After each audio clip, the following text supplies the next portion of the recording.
Hello, and welcome to another episode of the Choose Strong podcast. I'm your host, Sally McRae, and I'm joined by my favorite person and co-host, Eddie McRae, who loves being on the show with me. Thank you for being here.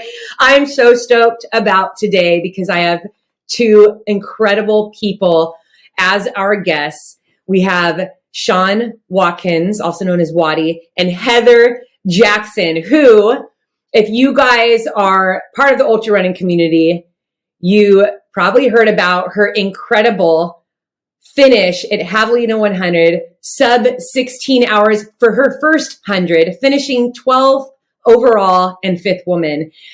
Heather, however, comes from a background as a triathlete, a very accomplished Ironman triathlete, actually has done all the distances.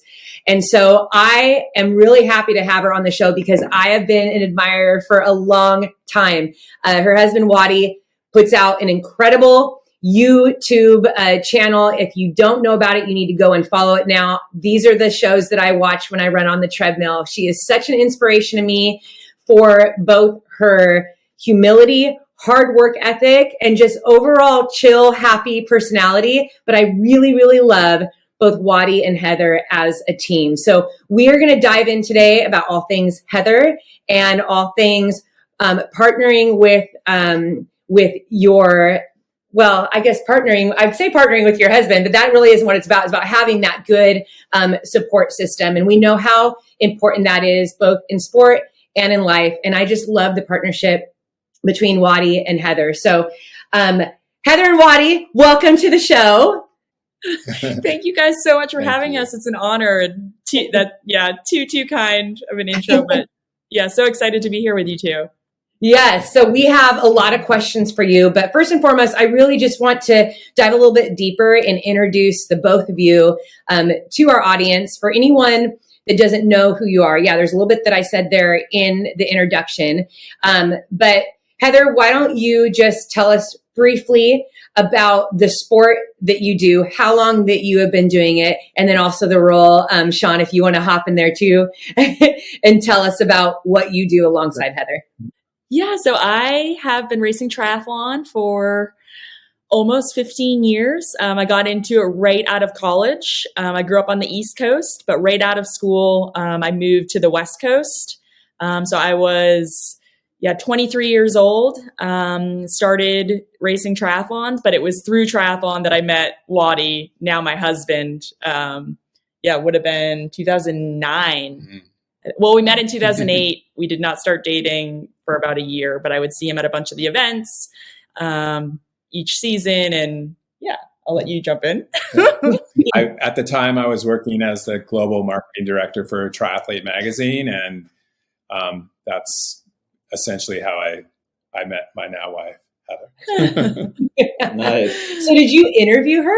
Is that how you guys met? He was actually on the ad sales side. He was the I sold advertising basically, and the way I met Heather was through a client meeting that we had up in the San Jose area.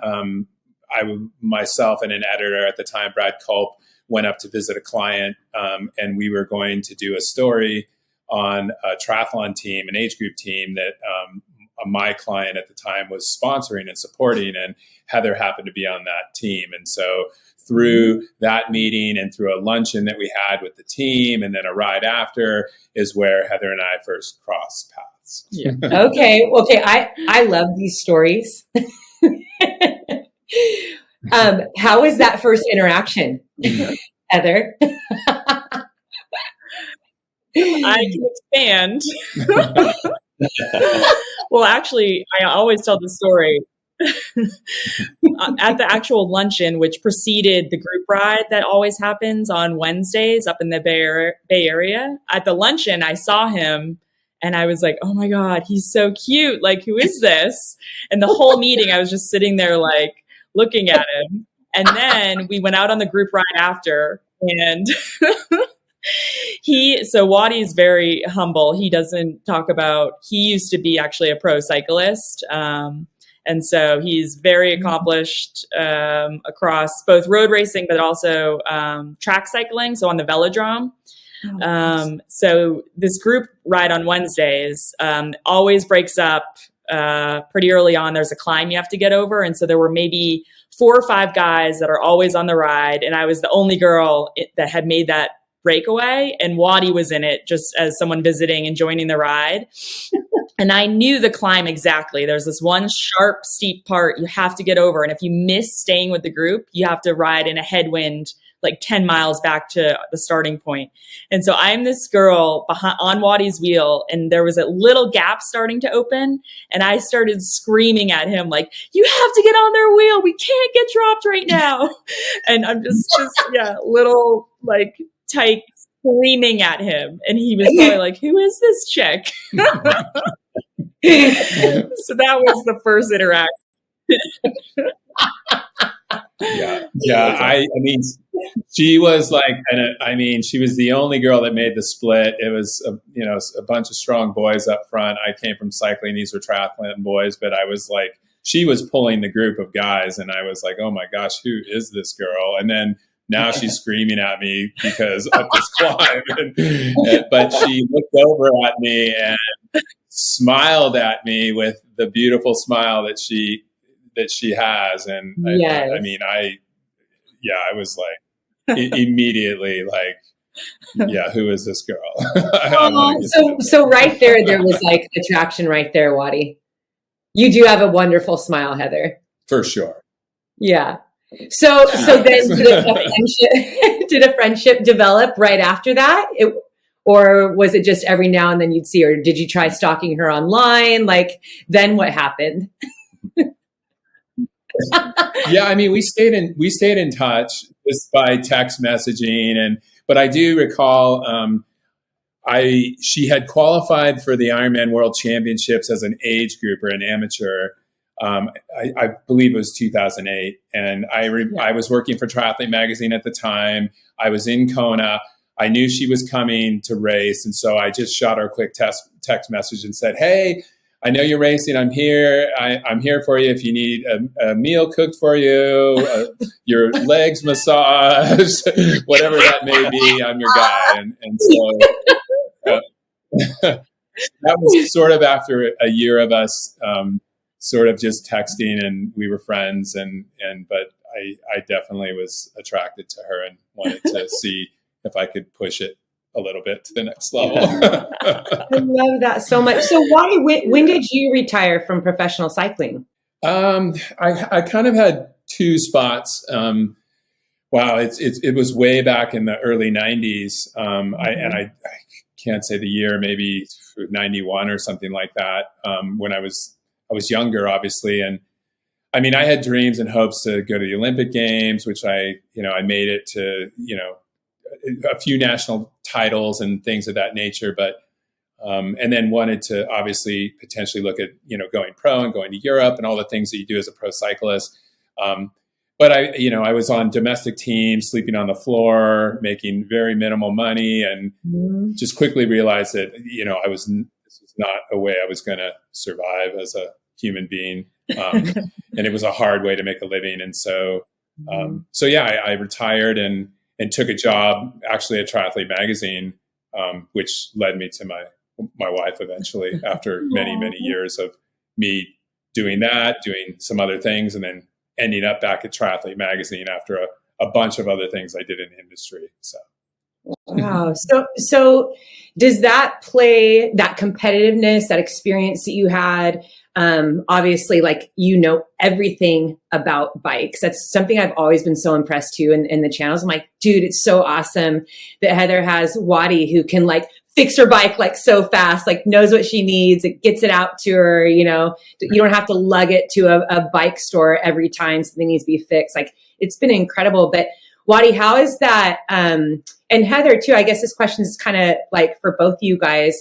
How has that affected your racing, Heather? Has Wattie been a part of like every big monumental race career achievement? I mean, has he been there for everything that you've done? Because it sounds like you were just starting out as a pro when you met him. Yeah, exactly. He's been there since before day one, because when I met him, I had just started the sport. Had maybe done a few, I think, sprint and Olympic distance, and maybe one or two 70.3, so the half Ironman distance. I was just out of school.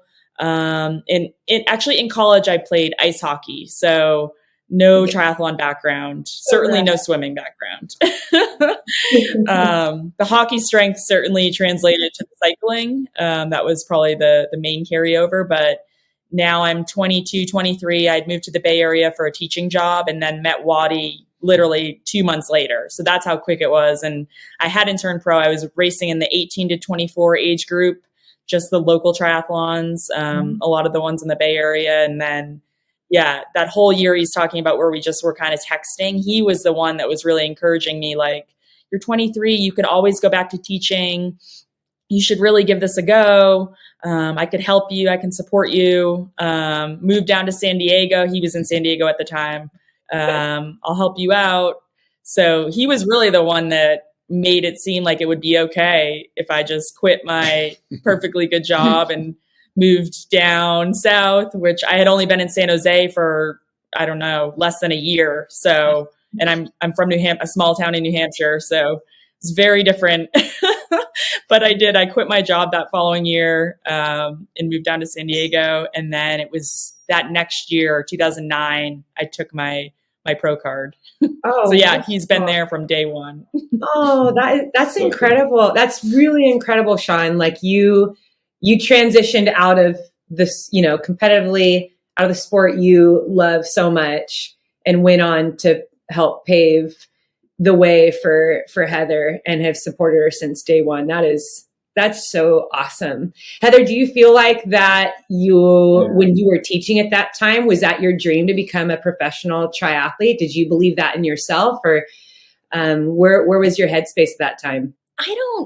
Not at the time, for sure. I've been asked this before, like, was it always my dream? And to be perfectly honest, coming from the East Coast, coming from other sports, primarily ice hockey as well as soccer, I didn't actually really know much about triathlon. So when I did discover it just out of college, it was this whole new challenge, but I certainly didn't know it was a potential career, or you could even make money at it, let alone like only do that, versus like, maybe I would still teach, but I could go, do a few each year and you could make some money. But Wattie was really the one coming from the sport and seeing, I guess, the ad sales side of things and the sport as a bigger picture, like how the sponsorships worked, how you can make it a career. And again, like you mentioned earlier with the bike mechanic stuff, like having all of this for me from day one, just because of Wattie's support and knowledge, I literally had everything. And that's why I'm just so grateful for him and everything this whole career, because like you said, I turned pro. I had this marketing guru of like, listen, you can get sponsors if you show to them what you can give back to them. As well as the bike side, like everything about bikes and equipment and what I wanted to be on. And so literally this whole thing was, again, so much due to Wattie. Oh, that's so beautiful.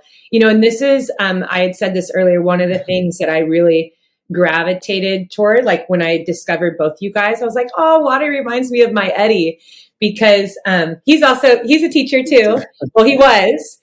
He full-time supports. Yeah, we work together. He full-time supports everything I do. And I think as a teacher, when our kids were little, that was his biggest thing, because most of my races were in the summertime or like the end of spring. And so he would, he'd have summers off. And so he'd look after the kids while I was, traveling to UTMB and traveling all over the world to race. And always behind the scenes, doesn't like to be in front of the camera, does not like to be interviewed. He doesn't like to, he just got an Instagram when we moved to Bend 2 years ago, just because he likes taking pictures of deer in the rivers and the trees, but not a social media guy. But I always say that Eddie, because people, what was that? I said he and Wattie need to hang out. Oh my gosh. Yes.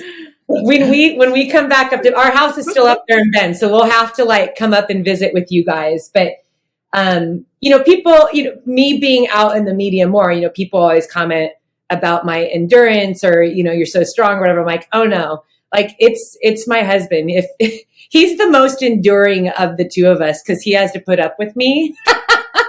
But also, like, he just never wants he never wants the credit. He doesn't.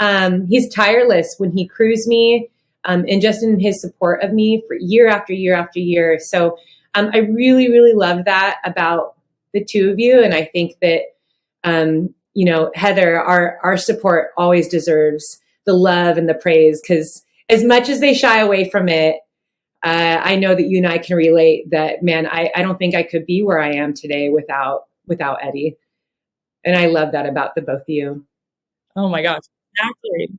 Mm-hmm. Exactly. Literally feel exactly the same way. Yeah. It's really, really sweet. So, serious, you guys are like so similar. It's so funny. So I want to dive into, Heather, a little bit of your training, because I know a lot of people listening, they love to glean tips, advice, both. So the tagline of my podcast is strong mind, strong body, strong love. So I think we've tackled the strong love because, we got that strong love and support from somebody. It can change our life. And, but I'd love to also just really tackle like your training mindset, because you've been active your entire life. I know you were talking about hockey and soccer. I was a soccer player all throughout college. Like, I had a dream of actually being a professional soccer player, not a runner. I didn't think I'd be a runner, just running. But it sounds like, and you can share a little bit on this, that you were pretty competitive starting at a young age. Can you share a little bit about your approach to sports? And do you think that that something in your youth or in those early ages helps you to continue doing what you're doing today? It's kind of a lot.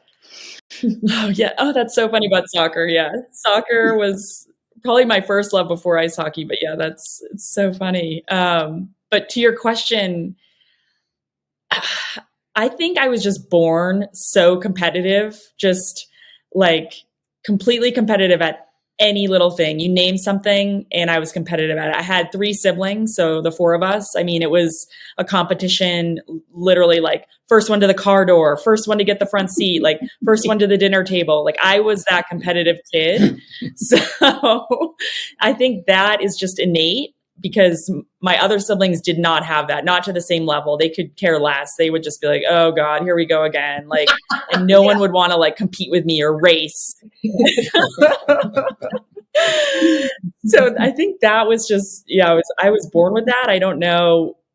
Yes. I think some people are that way and others not. Like, my sister is my best friend, and I'm so grateful to her, because she's the opposite. She's just like, okay, this is fun. Like, she wants to do everything with me. She's getting into some of the running. She's done some tries, like, but that isn't there innately. Like, it's just a different style. So I think I just carried that into everything that I did. And that was all the sports growing up that my mom would, I guess, kind of bring us with her to out of convenience. Just, she was working like 3-4 jobs. My dad had 2 or 3 different jobs. So it was more convenience than that we got into these different activities. But carrying it through now, I think it's continued. I've always been that competitive, and it's carried into triathlon of like that mindset of like, you can always be better. You can always improve. There's always something you can be doing better. I think with triathlon, it's easier too with that mindset, because there's 3 things you have to work on. So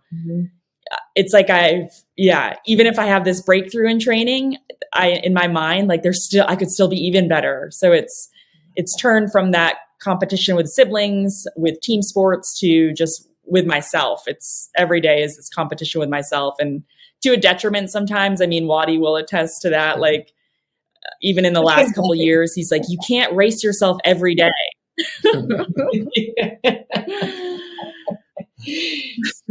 So does he hold you back in training? Does he actually do your training for you? Like, tell you what workouts you need to do? Not specifically necessarily. I've had so many different, not so many, 3 or 4 coaches throughout my triathlon career that I've learned so much from and are so great. I'm so grateful to throughout the years. But Wattie was always, I guess, that kind of second set of eyes. Also working with my coach, he would give the specific workouts, and he would either text them or call them separately from maybe me even being in the room at times to say, like, listen, she's thrashed. Like, she shouldn't do this workout today, or, you know, she needs to rest, or, so he was always kind of that extra governor when I would wake up every day and want to do obviously whatever workout I'm given when maybe it wasn't the smartest thing to do on that day. Yeah. I mean, I was really like the second set of eyes. I was always had a close relationship with the coaches that Heather and I we would select them together when we did make a move. But yeah, it was just one of those things. The coaches, because we're working remotely with them, they don't see when she wakes up with black circles under her eyes, or when she doesn't sleep all night long, or when she's not eating because she's thrashed, appropriately eating. And she's always the person that wants to get up and charge it no matter what. She's, you know, a very tough, competitive person, and she's just explained to you guys. And so for me, I always took that role of just making sure I was looking after her and making sure she was looking after herself, as well as making sure that her coach was aware of what was really going on and not what Heather wanted him to think was going on, if that makes sense. Yeah.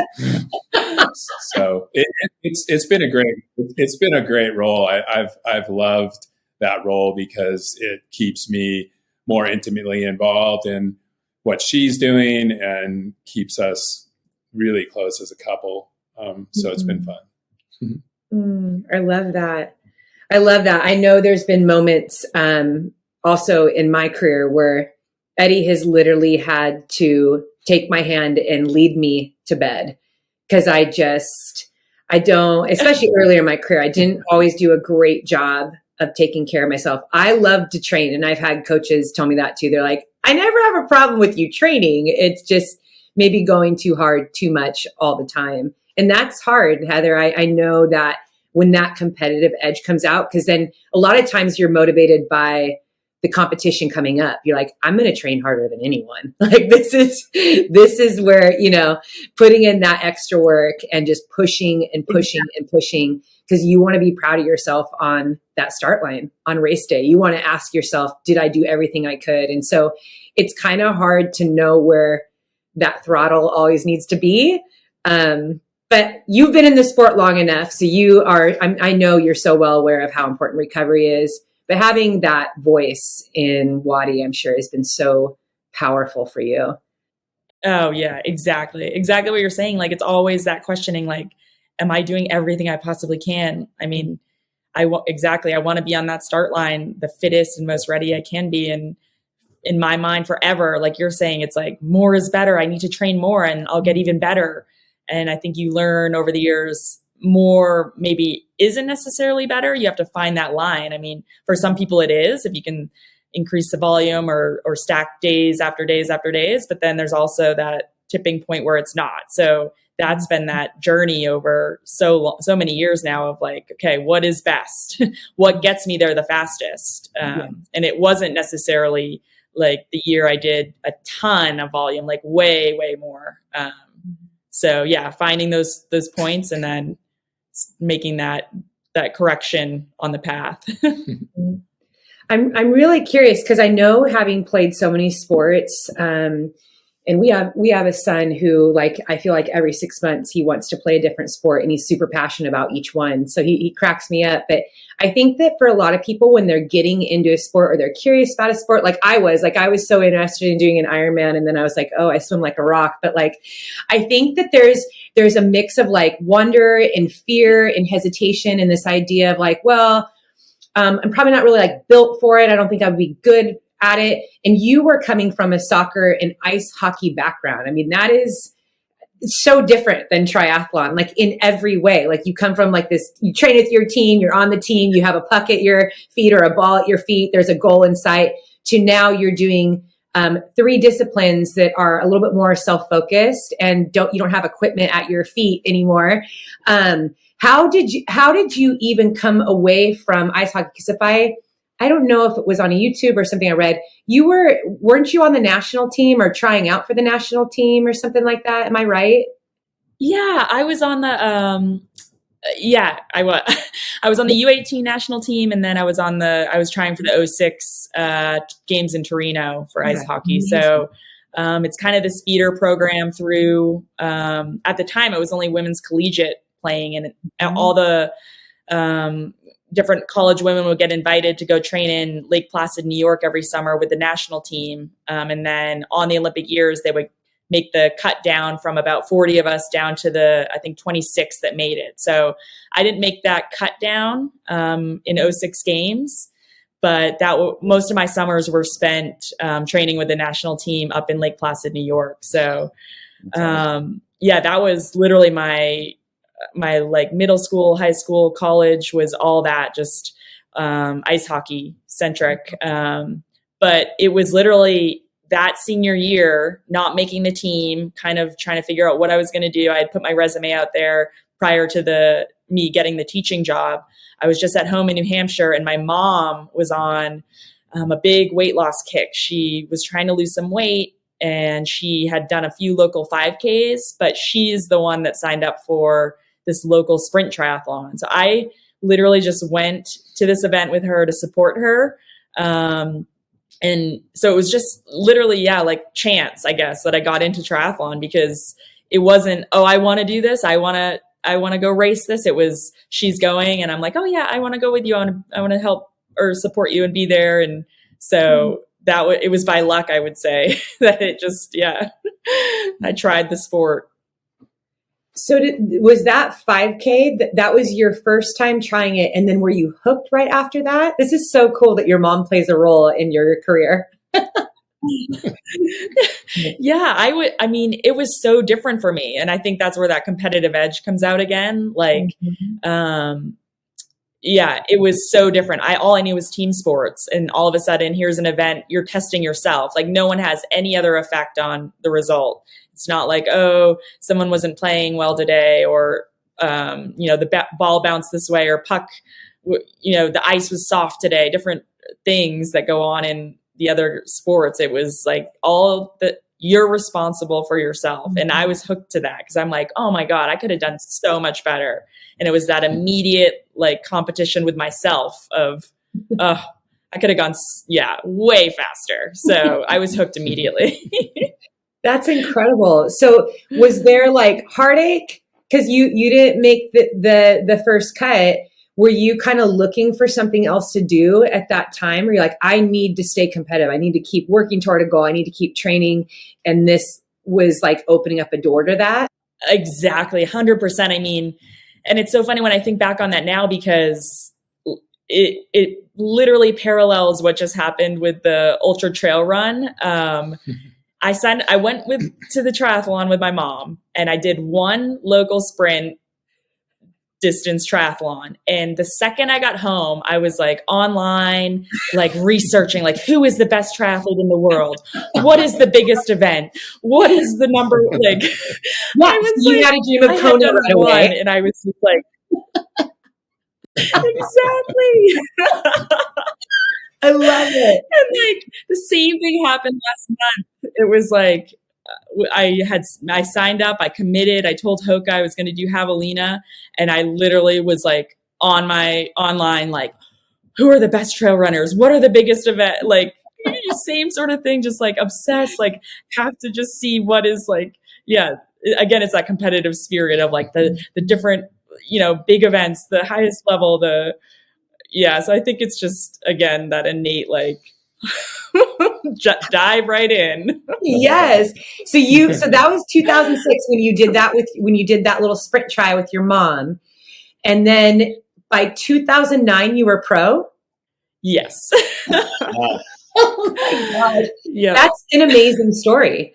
So do you feel like when you started doing triathlon, all those years that you were training hockey soccer. I mean, I can only imagine the kind of training that you were doing as a hockey player. I've never played hockey. Eddie dabbled in it, but I think it was roller hockey? It was definitely roller hockey, not roller hockey. A little different over here. But did your training transfer over into your triathlon? Do you feel like you kind of called upon the principles and that focus and everything? Was that helpful to you? Because going from nothing to pro in 3 years is incredible. I mean, usually it takes a lot longer than that, especially if you're brand new to a sport, to turn pro. Oh, thank you. I appreciate that. Fun, super quick side story to the skating. When I first met Wattie, he was like, yeah, I can skate. Wattie's from the Redondo Beach area. I was trying to impress you. He meant he could roller skate and so we went to a ring and same thing. Yeah.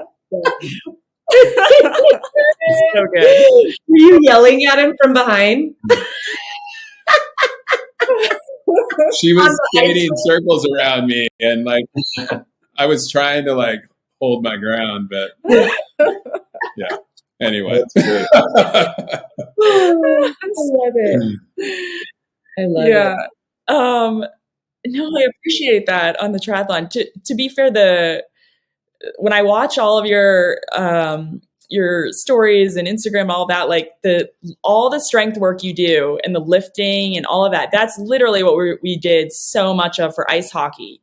And so when I came into the sport of triathlon, I was coming off of 10 years of lifting and like getting strong, and my legs I've had to lose some of that muscle. If you saw me back in 2006, 2007, my legs were like triple the size, and that was just from heavy squatting.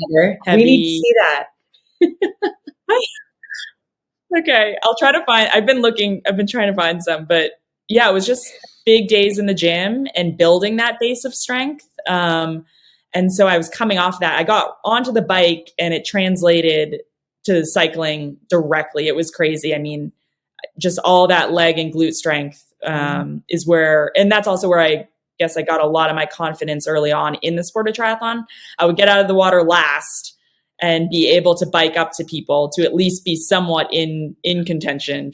But yeah, I would lose 10 minutes in the water, but I could outride people by 10 minutes. So it was this give or take. And that's the beauty, I think, of triathlon, where you have that give and take. But yeah, now I try to bring some of that back in, as I've lost a lot of that strength over the years of more running and more trying to racing a ton. To have that, I guess, set strength block where you can build that muscle back up, I think is huge. And so it's actually this time of year that I try to do that.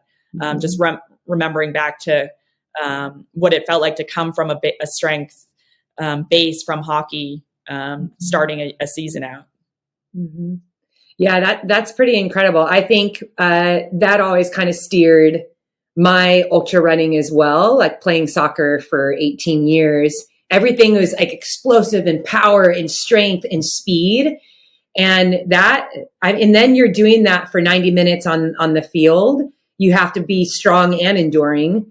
When I started ultra running, there wasn't very much information online about how to properly train. In fact, some of the methods, like if you know the basics of a training cycle, I always thought it was kind of weird, the stuff that I found. And I didn't understand if you're going to go do any activity for an extended period of time, 5, 6, 7, 8, 12, 20 hours, like why you wouldn't want to be built up, have this strength about you. But it's evolved over time. So I would love, I hope that you continue to push that message out too, of just being strong. I mean, I've always noticed that about you. You always are so strong. I mean, you train so hard, and doing 3 disciplines, training all day.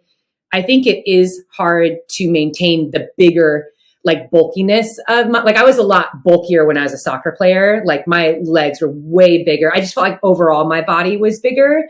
But then once I started running further, I'm still lean and strong and still bigger than probably like an average competitive runner.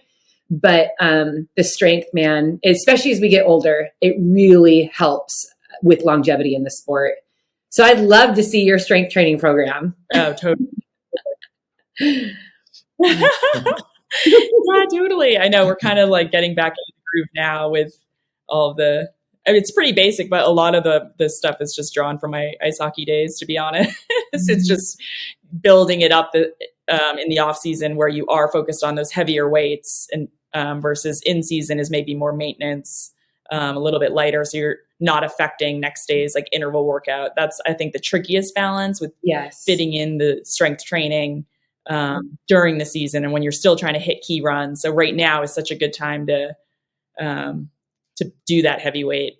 Mm-hmm. Absolutely. I think to add to that, back to the original question of her becoming a pro so quickly after discovering triathlon, her being the humble person that she is, I'll say this, but in that very first professional race, it was an Ironman 70.3 race in Providence, Rhode Island. She got third place in her very first pro race alongside some of these like pretty big hitters in triathlon. And so, and outbiked them all by 12 minutes or something crazy. So she definitely came onto the scene like, okay, here I am, this hockey player from New Hampshire. So it was fun from the beginning, I thought. That's cool. Yeah, that's pretty incredible to just come into the scene, because I feel like triathlon is a pretty competitive sport. I mean, it's a lot bigger of a sport than ultra running. And I remember watching Kona on the TV. I mean, I still do, but even as a little girl in grade school, I loved watching when that would air on TV. I thought it was the most fascinating event. This really long event where people do all three disciplines. But over the years, I follow a lot of triathletes. I've read books, podcasts, everything forever, even before I became an ultra runner. Just so fascinated by the dedication and the hard work. And I just felt like, wow, this is like a super competitive community of stellar athletes. So it does really put into perspective what you've done, Heather. I mean, just to come in that fast from nothing to pro in 3 years is pretty amazing, which I would love to kind of pivot into, because I know that our listeners love this kind of stuff. But what are like the just key things, and you don't have to share, every single thing in detail, but what are some key things that you stick to in your training that keeps you training year after year after year after year? 15 years as a competitive athlete is no joke. Oh, thank you. I'm trying to think. I also don't know if it's just this time of year that it's so, I guess, relevant in my mind, but I think one of the biggest things we've learned over the years is taking that off season is super important. It's so good for the mind, good for the body to really just give your body a break from everything. And there were a few seasons where I didn't necessarily shut it down. I just like kept pushing through November, through December, into January, because that competitive spirit of like, I need to get even better. Like I was this close in Kona this year. If I keep going right now, I'm going to get even better. And it actually, the 1 year I have in my mind, it backfired. I was like so tired by that time of the season. I ended up having the worst Kona I've had. So it's this, I think, purposeful break. It can even be 2 or 3 times during the year, but to really just give your body and mind that break to then come back even stronger when you start your next block or you go after your next race. So we're very purposeful when we plan out the season for those. And then that also makes me train so much harder when I know, okay, here's a 15-week block headed for this race. We're all in for this. And kind of segmenting has really been key in, I think, the training and the years and helping with that longevity to have those, blocks. The strength training's been huge, I think, just trying to stay on it. So you're entering a season stronger and not broken down already. I think too is the mixing up of the sports. I mean, obviously with triathlon, you have 3 disciplines, but then, stepping out onto the gravel bike instead of the tri bike and, I don't know, more trail running and those types of things versus like road running, getting off and doing snowboarding in the wintertime, or, skinning up mountains, just doing things like that are getting us away from the sport, just body and mind, I think is really allowed her to stay in the game. And I always push for that because I love doing those alternative sports with her. So. Yeah. Just keeping things fresh and fun. I mean, it makes you want to keep doing it because you're excited to, versus kind of avoiding that burnout of like, here we go again, same thing. Mm-hmm. That's so true. I love, and you didn't say it directly, but it's like so obvious. Like you plan, you put a plan in place, and you schedule, you look at your year instead of just wonder what we're going to do this week. I think that is something that is difficult for a lot of people. They either don't know how to plan, or they just feel like their life is like so busy that they're unable to. And I know that we're in a unique situation because we get to train. It's different when you're training, it's your career because you have sponsors and that's your paycheck. And obviously that's kind of what you're going to work to do. But I know that there's always a point before you get to train as a career that you're working full time and you have all these other responsibilities as you're trying to make it. Have you always been a planner in your training? Has that been just a key part in your success? Wattie's probably laughing right now. I am such a planner. I have like compulsive OCD of like literally checklists. Like every morning I sit in bed and I have this like calendar. I actually have this thing, it's called a panda planner. And it's like every morning you fill out like what you're grateful for, your schedule and your goal for the day, what you can work to improve on. And every morning I'm doing that. But this time of year, like, I just love it. I sit with my calendar laid out for next season and I'm like, what do I want to do? And have that like laid out, just, it gets me so excited. And I love it. We have 15 years of those books. Yeah, I have. I handwrite all my trainings. So. Dude, I love that. I love handwriting training. There's something about the written word that is so powerful. It's like you connect with it in your mind when you're writing it. And I don't know about you, Heather, but like I can visualize words that I've written so much better than if it was typed. There's just like that connection that keeps you excited. Totally. I love that. Yeah.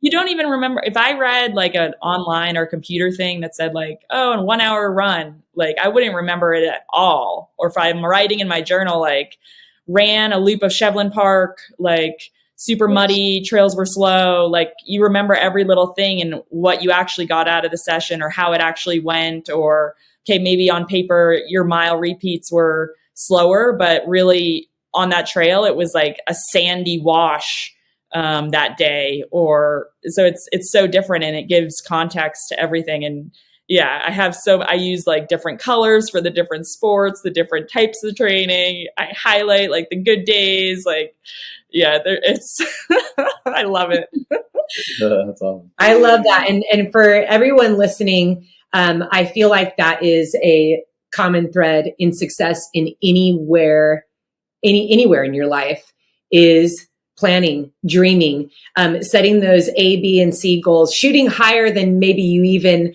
believe that you can achieve is so powerful. Our minds play such a powerful part in everything we do. I actually think it's stronger than our physical muscles, what our mind believes our body can achieve. And so I love that. I love how planned and structured and organized you are. I think that's really amazing. The off season is powerful too. Like you, Heather, I had to really learn my lesson with that early on in my career. Pretty similar as far as like, I want to do more. I want to push. If I could just add a little bit more. I did not take off seasons in my first few years, and I definitely paid the price. Now I take anywhere between 6 and 8 weeks off. I'm just coming out of my off season right now, but it has been so important for me, staying injury free and just staying in as far as like the longevity in the sport. And strength training is usually the base of the off season. I could strength train all day. Like I love being in the gym. That's not stressful or tiring or like, it doesn't thrash my body the same way, 6 hours in the mountains does. I love being strong. It's such a great way to start the season. So I'm so happy to hear that you're an advocate for that too, because I think a lot of people listening, we have a lot of endurance athletes that listen. One of the most common frustrations that we hear is chronic injury and losing mojo or losing motivation at some point in the season. And chronic injuries are typically because of a lack of mobility or lack of strength somewhere. And then losing the motivation is many times because we are not taking into account how important that recovery and that rest is. Is there any other like trick or trade, and maybe Wattie, you could speak on this too, that you guys kind of stick to in your training year, or it just keeps you hitting hard throughout the year? I mean, on my side, I think that just like Heather was stating, is putting precedence and setting big importance on those down times throughout the season, not just, off season where you're obviously taking a big break, but, after a big race or a great performance or something like that, we always took time to step away for a week or two and do less activity, focus more on ourselves and our marriage as husband and wife, and do those types of things has been, I think, pretty critical. Yeah, I think there's been times where you have a good race or a performance is already on to the next one versus like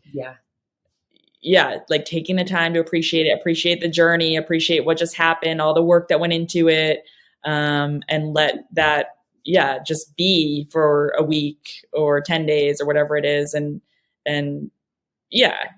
enjoy that moment, enjoy the process, and or else like why are you doing that? It's like on to the next. I think early on I had more of that mindset, like, okay, we did this, but the next one, versus like, no, this is life. You're living life every day. And if you don't stop and enjoy every moment of it, that's what is the joy in life versus constantly on to the next thing. So I think we've gotten better and better in that over the years. I think that also just comes with age and maturity and knowing, like, seeing life differently than a 20-year-old. So that's been our evolution. So what do you two enjoy doing together, Heather, after you just hit it hard in a race? What do you guys like? What is your like go-to downtime? I know Eddie always likes it when I'm on a break, right, Ed? Mm-hmm. Yeah.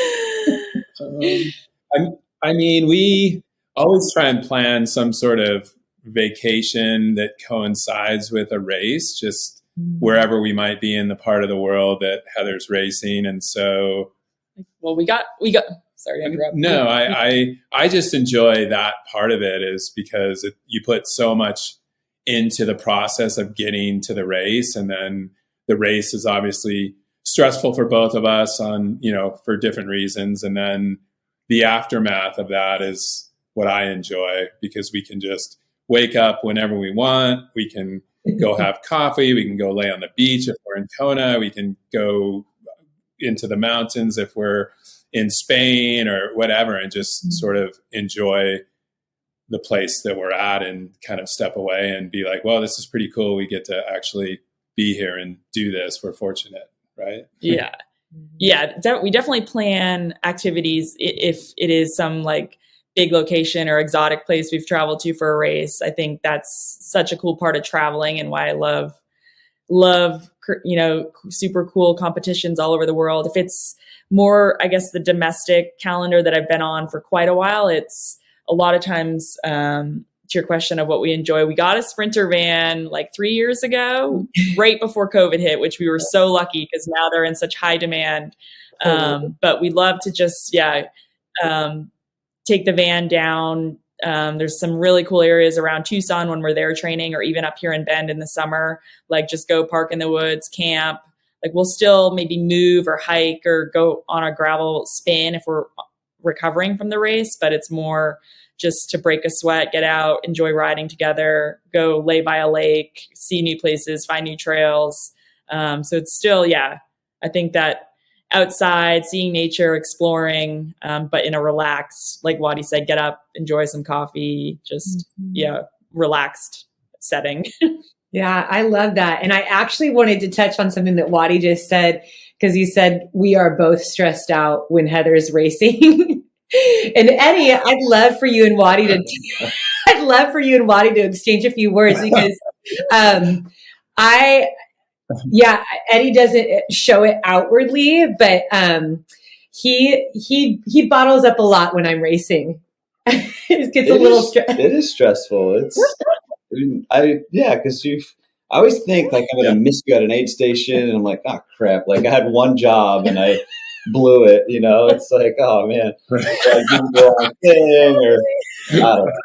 It's stressful. It's a lot of work. Yeah. I feel you, brother. So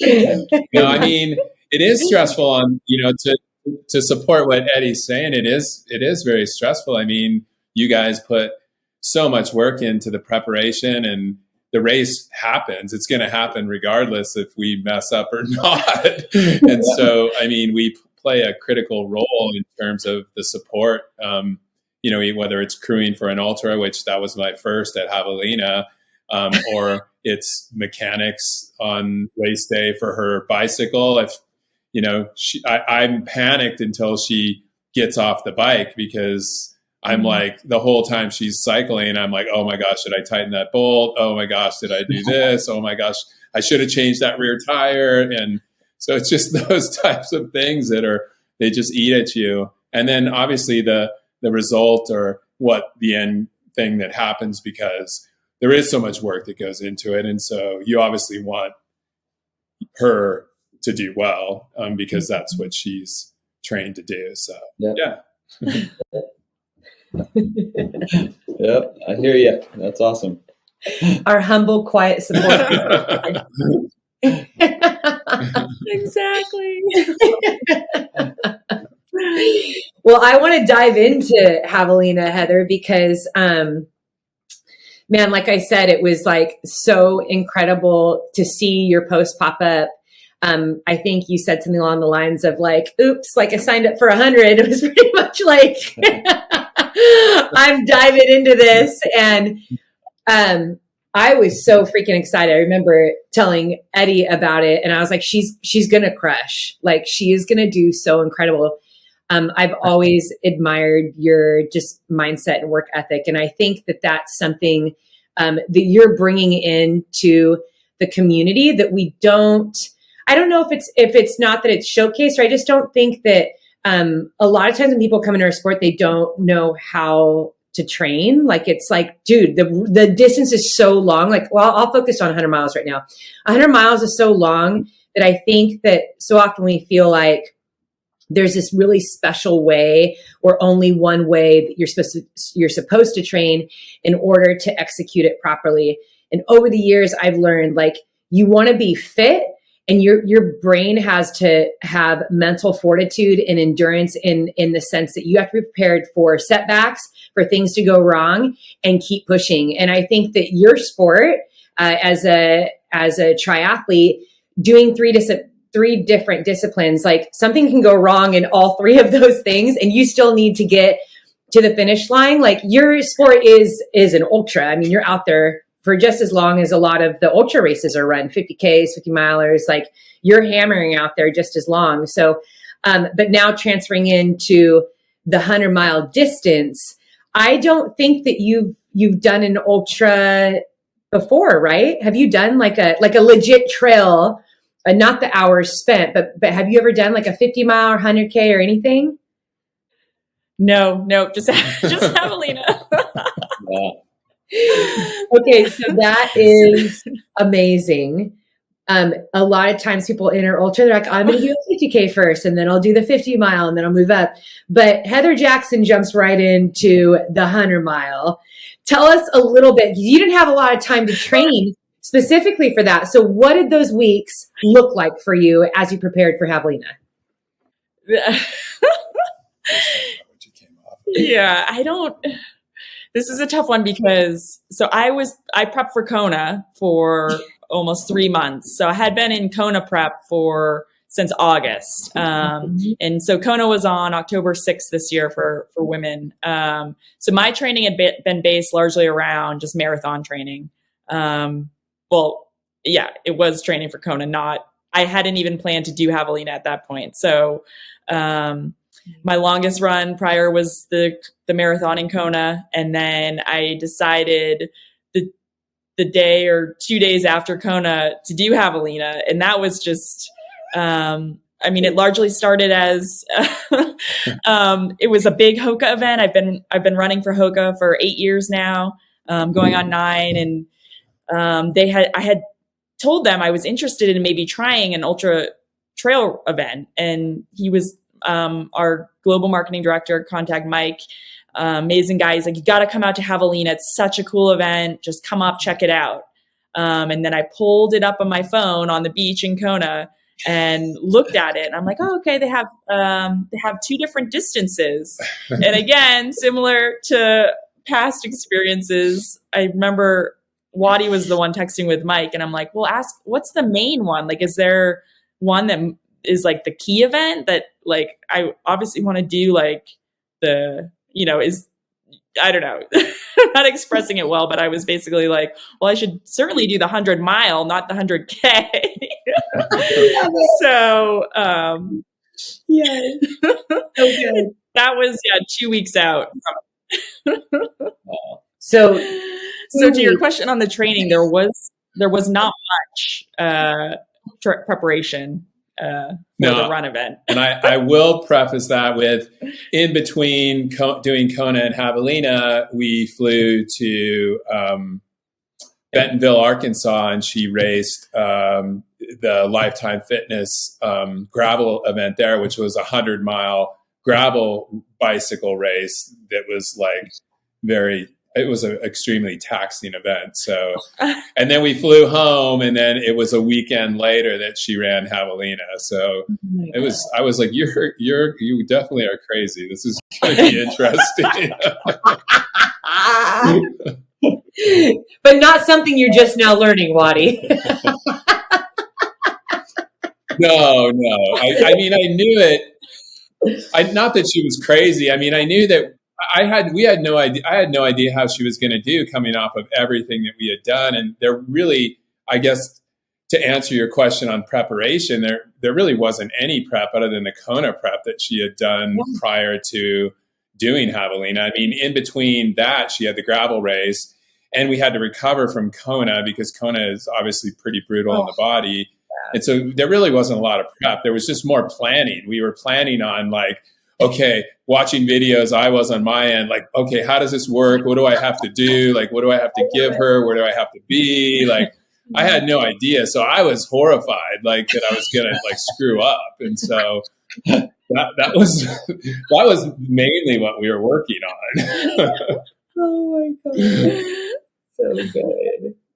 Yeah, I feel like with Javelina, I don't think you could have picked a better first 100, especially for crew, because you stay in the same spot the entire time, which is so helpful. It does get stressful in some of the other races where you're like navigating mountain roads and trying to make it to an aid station before they get there and not get lost, or it is definitely very, very stressful. And you think too, some of these big races, you're like, oh, like they're not going to get to the next aid station for like 3 hours. They have to go over like 2 mountain passes. Like, I'm going to be fine. But, and people have even asked Eddie, like, oh, do you take naps and hang out? He like does not sleep at all. He like doesn't sleep. He doesn't eat. Like, he's so stressed out. And Javelina, I love that you can just come in and loop around, right? Like you see him at the same spot. Totally. Yeah. Every time there. Yeah, we were so lucky that was the setup, just not even knowing anything about it, being like, okay, phew, that was definitely a good intro. And we invited a bunch of our friends that had done ultras, like a friend of ours, Chris Lupo, and a couple of guys on our triathlon team that had run ultras and kind of been around the scene. So I'm texting them, and because they live in the area, so I'm like, okay, you got to come out, because you got to show us what to do. So we had help from friends outside of watching like a ton of YouTube videos on the Javelina race, and so that's essentially how we educated ourselves. Wattie, I think we had 4 days to get ready for it. That's crazy. Wattie, before I jump into Heather's experience and what she thought of running 100 miles, what were like the biggest takeaways that you took as a crew person, and just even your overall expectation and just how it turned out as a crew chief? Yeah, good question. I mean, I think the biggest thing I learned, well, I knew it in my mind, but I was going to walk away from there being like, okay, I did pretty good. But Mike, the guy from Hoka, Mike, who got Heather in the race, came to the pit. I think it was going into the final lap.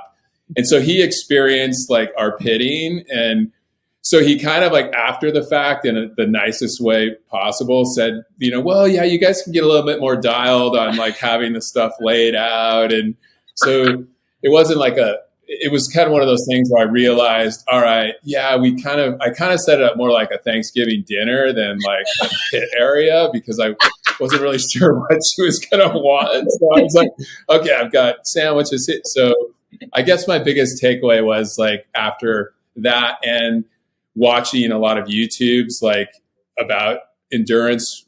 I mean, ultra racing is, kind of streamlining that process for not only her, but myself, because I think it's going to help us be more organized, is what I took home. Wattie, Eddie is still learning too. And he's been crewing me for the past couple of years. And I think I still get stressed out. Because I go on the other side, Heather. I don't know if you did this in the race. I've been racing for so long that I finally tell my crew, I'm going to tell you a bunch of things that I like to eat, and I might come in and not want any of it. There's something that happens to my belly the later I go in the race. So he will be so sweet and have everything out that I told him that I will write it on a piece of paper and say, this is what I want. And I will come in and many times not take any of it.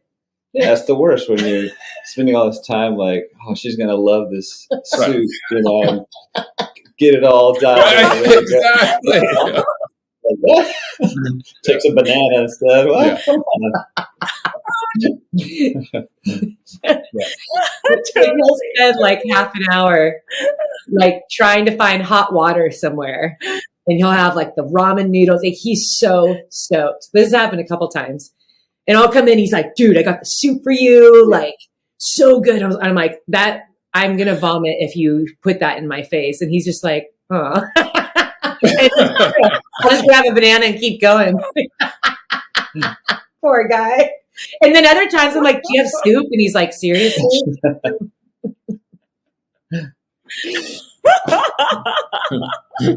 Good. Oh my God, exactly. That was Wattie. He's like, Pringles? Like, he's just shoving all this stuff at me. I'm like, no. The crew, we were eating it all. We were like, stoked. We were so yeah. So Heather, I know we are all dying to hear about your race, like personally, how you felt about it, maybe your expectations going in. Just kind of break it down for us. And I love that it's 5 laps, so you can kind of even explain it from that perspective, from the day before and then starting from lap 1 to 5. Okay, yeah.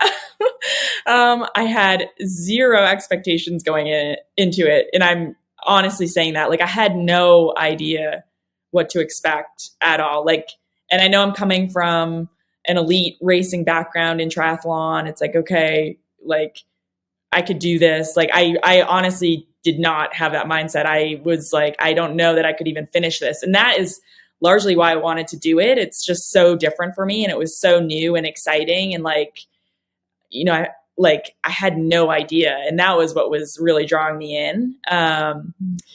in terms of once I got into the race. So the day before I was, I think Wattie or maybe our friend Chris had asked me, like, are you nervous? This was the night before. And I was like, I'm not nervous per se, because I literally have no idea what to expect. In Ironman, I know exactly what the start is going to be like. That cannon for a swim start, it is petrifying. It's like all in from second one. And you're just like trying, like you said, not to drown, like not to get hit. Like I hate the swim start.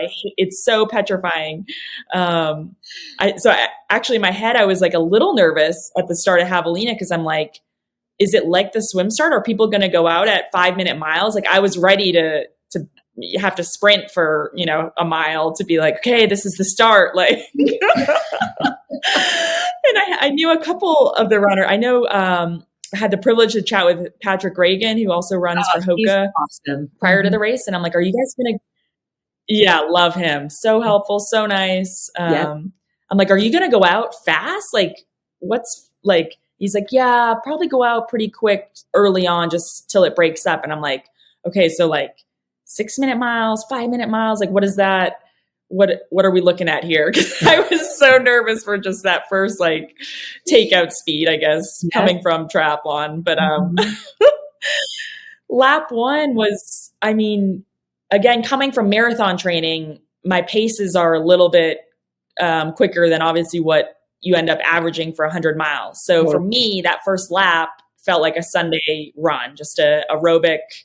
I felt like I was out running with friends on one of my Sunday long runs. And so, yeah, it felt, I don't want to say it felt easy. It just felt normal for me. Like, okay, I'm just out running with friends. And actually Pat, again, because Pat was up there as one of the guys I was running with, he was like, just want to warn you, like, I know it's your first one. You're absolutely crushing it. Like, he was giving me such encouragement, but also trying to say, like, it's going to feel different, you know, 3 laps from now, which in my head I knew, but I was also just kind of like, I didn't know what to do. Like, what would I slow down to? What would I like, how to pace one of these? Like, no idea. So like, should I drop off a minute per mile? You know, I had no gauge. So I was just like, well, I'd rather run with this group than alone at this point. So I just kept jogging along with them basically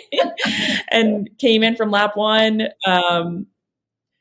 First off, we messed up the transition area, the initial lap, because at Javelina, there's this thing where you run past run past to where the turnaround is and you come back by your aid station. And I came in and I was like, do I just go to my tent?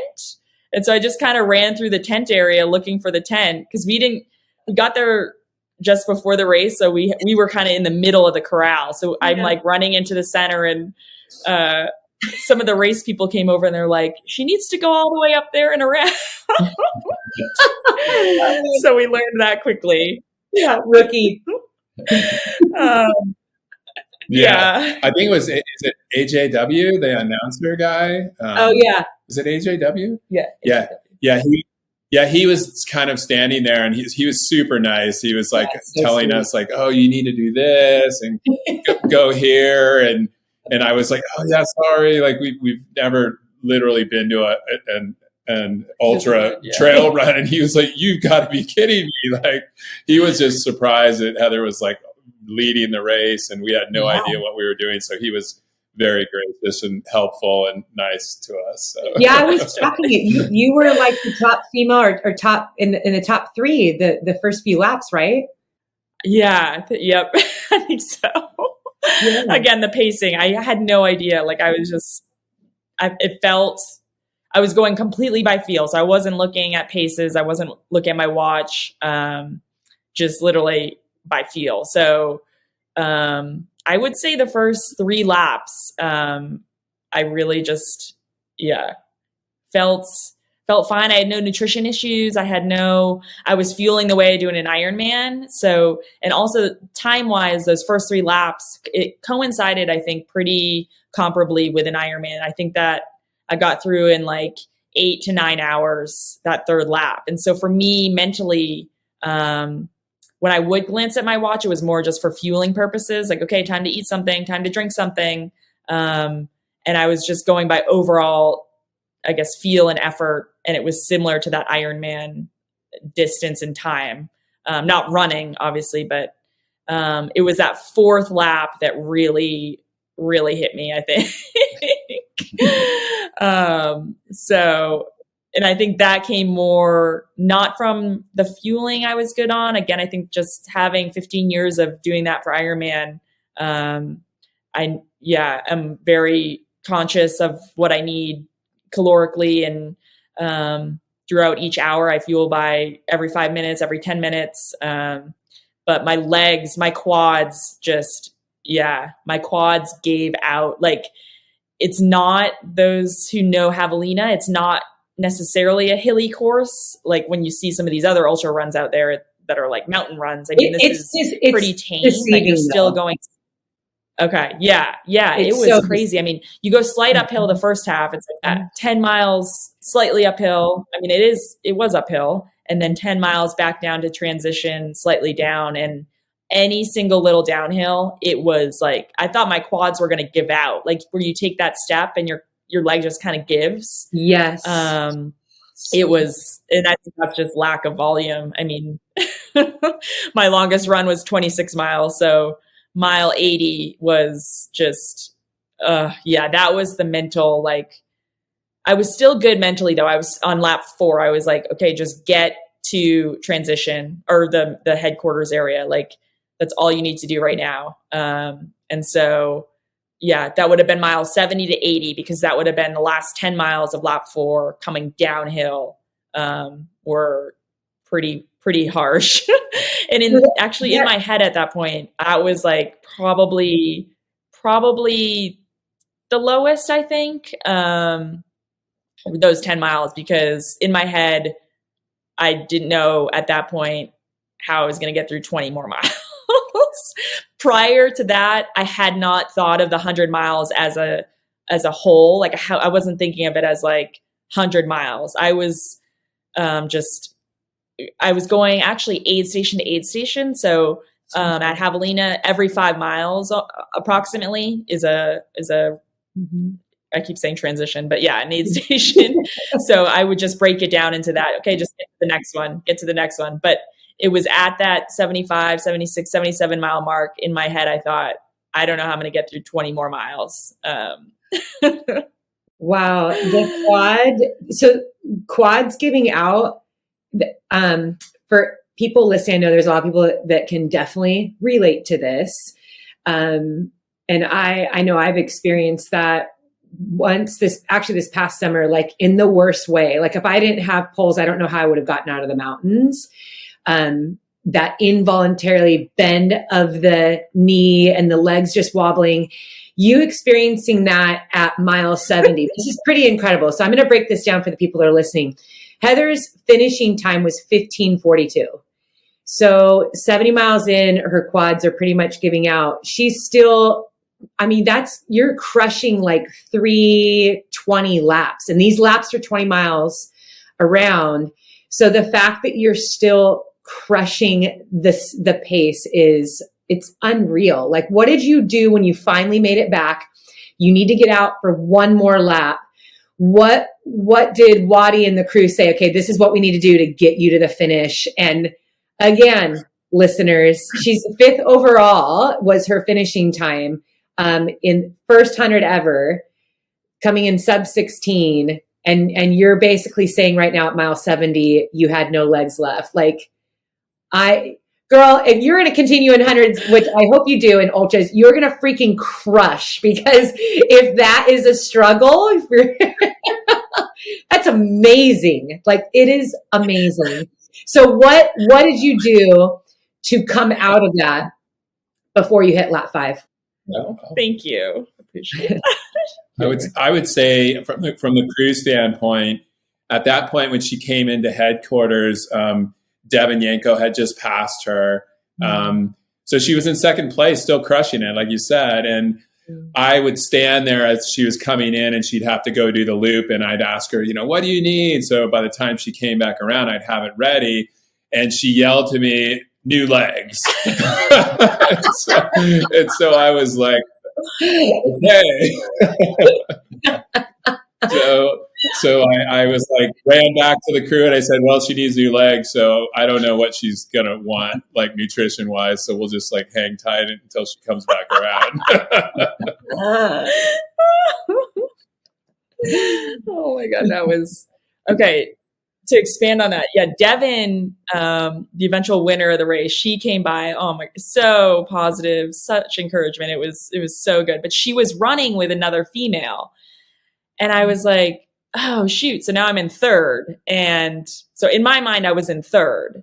So I explained this just because I think it showed like the shift in mindset. Like you can get not down. I wasn't down. I was still so ecstatic of where I was. But in my mind, I had prepped mentally that I was about to go walk 20 miles because I was like, I'm going to finish it. I'm 4 laps through. I'm not going to not finish this race. But I did not literally see any physical way that I was going to be moving or like running. Like I was shuffling at that point, or it felt like it. I was trying not to lift my legs because then the downward momentum would be less on my quads. But in my head, I was in third place, and Javelina was giving away the 2 golden tickets to the Western States race. And so I'm like, okay, I'm in third, like, we're just going to try to finish today. And what Wattie didn't say was that when I was doing the little out and back, Mike McManus from Hoka was right there. And Wattie had said to him, like, can you come say something to her? Like, we don't know what we can say right now. Or like, she seems a little out of it now, or a little like just shuffling along. And so Mike was there, and Wattie was helping get all my stuff, like refilling the bottle, getting some food, getting all the calories I needed. And Mike was like, you're in second place right now. And like, you still have a gap till third. So, and I remember him specifically saying to me, it's going to come down to how bad you want one of the golden tickets. And for me, this is similar to like qualifying for Kona, or like, can you dig deeper? Like, you're on a lead drive, like, and it literally shifted me from this, like this negative mindset of like, okay, this is going to be a long 20 miles to like, what? Because I didn't realize that Devin had a pacer. Like, I just thought it was 2 women running together. And I was like, oh, that's cool. Like, people run together in these things.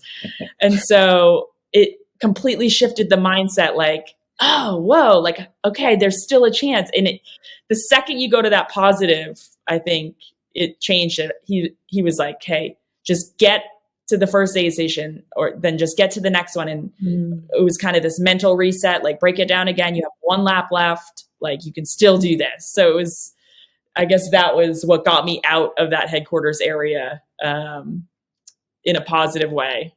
Just, I guess, always trying to find that, positive shift, if there is one.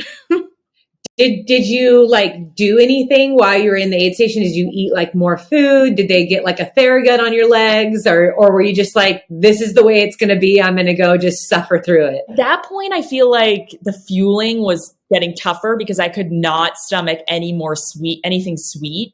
So I had grabbed some more potatoes because I had boiled these salty potatoes. That was the only thing I was able to start like getting in, like, I could not take any more sweets.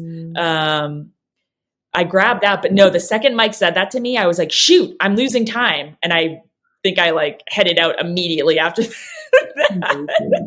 It was like clicked back into that competitive mode, like, shit, better get moving.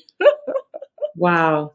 So your brain overcame the nothingness that was left in your quads. So you just moved through those 20 miles. That was all mental fortitude. That was will. That was just kind of enduring what you were feeling. Definitely fully mental for that last lap. I wouldn't say like, I think that high lasted only like another 3 or 4 miles. And then it became just, oh, wow, this isn't even, I'm doing what I can do. And it was shuffling again. And also it started to get dark, and I've never run in the dark. So I had the headlamp with me, but in looking back, I need to get a better headlamp. No excuses, but it was like this like dim little like dot, and I was like tripping everywhere. Like I had it on my head and it was like flipping off. Oh my gosh. There were people coming by with huge. Yeah, people were coming by with these huge spotlights, and I was like, "Oh my god! Like, what was I thinking?" So yeah, I was trying to like latch on to people with these like massive, just like spotlights, so at least I could see. That's a whole different skill.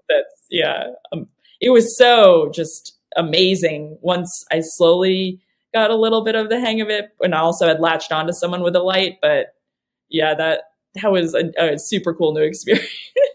So your first time running in the dark was during your first 100. Yes. That's awesome. Yeah. So looking back.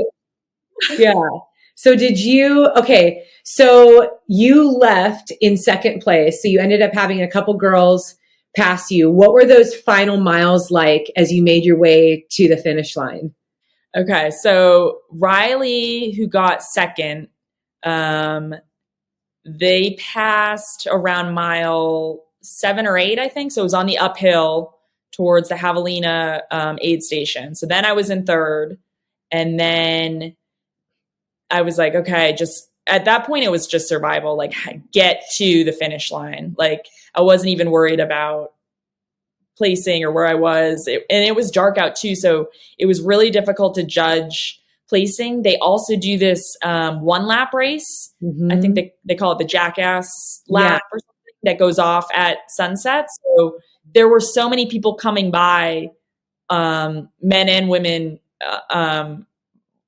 flying by, that in my mind, I was like, wow, you don't know who's in your race or that race. Mm-hmm. So in my head, I was like, whoa, a lot of these women are pacing it way better. Like they're still crushing it, flying by at like 8-minute miles but maybe they were just doing the 1 lap. So I gave up trying to judge if I was, in what place I was. So, who else came? Oh, Nicole. I knew when Nicole came by because she said something super nice. The bright light. Yeah, like super encouraging.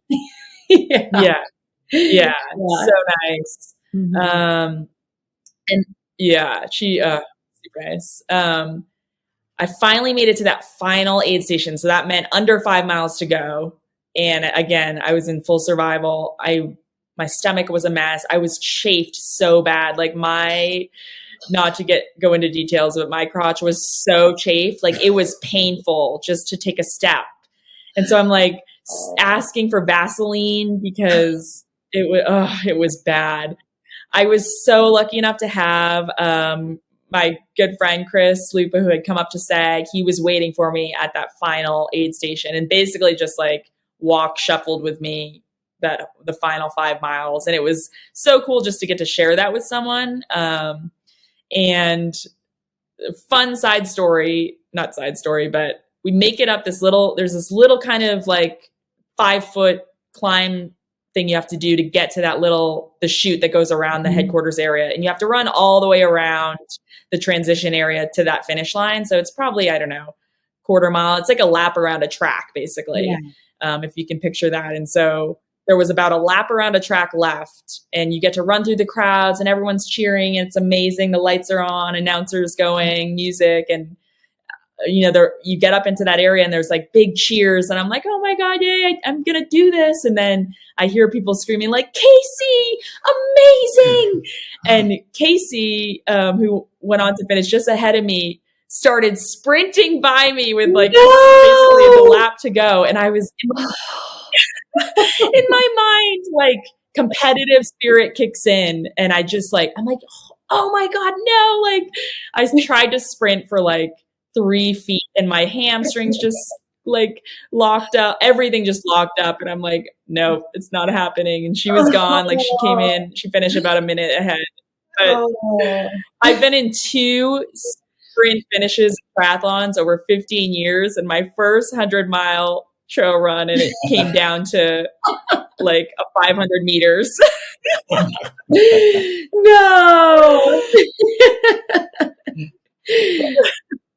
Well, Heather, I want to just congratulate you and Wattie too. Your first 100 was by every means an incredible success. Between the time that you placed, which I have to point out to you, the field this year at Javelina, I believe, was the most competitive it's ever been. Like the number of women that could champion that race, I've never seen so many. Your time would have placed you as the champion for most of the years in the history of that race. And so to know that you showed up and that you muscled through, starting at mile 70, you muscled through a situation that a lot of people drop out of an ultra for it. And it's like, with all respect, like when your legs can't move and the quads are gone and your stomach's gone, I mean, it's just misery that sometimes you have to choose, like, is this good for me to keep pushing through? Like, do I want to do this? Do I want to save it for another race? And so, just so inspired by your mental toughness. And really, I think one of the things that is so incredible about your career is that you do a lot of things with humility and joy. And I think those are superpowers that all of us can call upon, to be so grateful for the opportunity, but to find all the reasons to keep going. And I think that was pretty cool. You always kind of found a reason to keep going. And I freaking love that you were going after that Western States ticket in your first race. That race itself is so magical. And I know that we're going to see you there. Do you have plans to maybe go for a ticket in 2023? Are you sharing that? Thank you. I really appreciate it.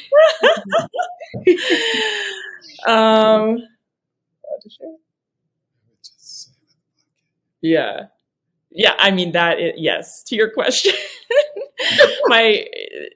Western States, it to me looks like the Kona of trail running, and it would be an absolute honor to get to that start line. The goal right now is to start at Black Canyons, which is one of the Hoka golden ticket races. So I think there's 2 there as well, and that's on February 18th. So that will be my first race of 2023, and what I'm starting to lock in on right now. So we'll see. That is so amazing. So everyone listening, make sure you go and follow Heather Jackson online as she journeys to Black Canyon in pursuit of her golden ticket. Heather, it is such a joy to have you in the ultra community, but just to know you and just to follow your journey. I think we can all learn so much from you. And Wattie, I just have to commend you for your incredible support and selflessness of Heather for so long, for pushing her and nudging her toward her dreams of maybe what she didn't think was possible. And just to see that quiet, loving support for so long is something that I think that we all long to emulate. Like, we want to have a strong partner. We want to have someone that's in our corner, believing in us, speaking on our behalf, always looking for out for our best. And you do that so wonderfully. I just love both you guys, and so grateful to have you guys on the show. Before we let you go, though, we really want to hear a little bit about Plush and just really what you guys are looking forward to in 2023. Thank you guys so much. Yeah, honestly, it's been so awesome just getting to chat with both of you. And now we can't wait to meet in person, and actually we need to hang out. Yes. Do you want to speak on Plush? I mean, I can speak a bit on Plush.